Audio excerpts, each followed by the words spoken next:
Recording studio Nawada.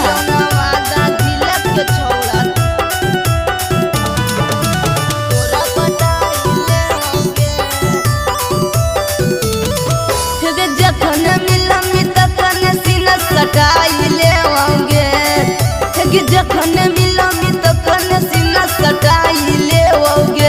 कहियो नवादा जिला के छौड़ा तोरा पटाई लेवोगे, कहियो नवादा जिला के छौड़ा तोरा पटाई लेवोगे। जखन मिलमी तखन सीना सटाई लेवोगे, जखन मिलमी तखन सीना सटाई लेवोगे। कहियो जमुई जिला के छौड़ा तोरा पटाई लेवोगे, कहियो जमुई जिला के छौड़ा तोरा पटाई लेवोगे। कहियो जमुई जिला के छौड़ा, कहियो जमुई जिला के छौड़ा तोरा पटाई लेवोगे।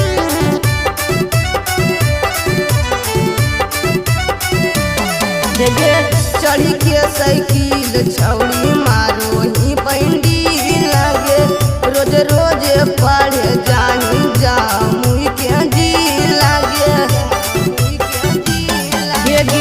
चढ़ी के साइकिल छौड़ी मारो ही पंडी लगे, रोज रोज पढ़े जानी जामुई के जी लगे। चलो ही ऐठ के ऐठन तोरा छोड़ाई देवोगे, चलो ही ऐठ के ऐठन तोरा छोड़ाई देवोगे। कहियो यारा जिला के छौड़ा तोरा पटाई लेवोगे, कहियो यारा जिला के छौड़ा तोरा पटाई लेवोगे। कहियो यारा जिला के छौड़ा, कहियो यारा जिला के छौड़ा तोरा पटाई लेवोगे।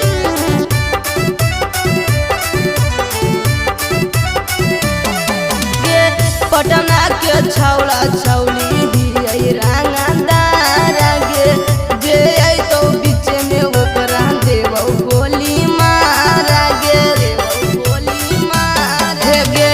पटना के छौड़ा छौली ही रंगदार गे, जे आई तो बीच में ओकरा देवो गोली मार गे। मंटू पिंटू हिसाब तोर कराई देवोगे, मंटू पिंटू हिसाब तोर कराई देवोगे।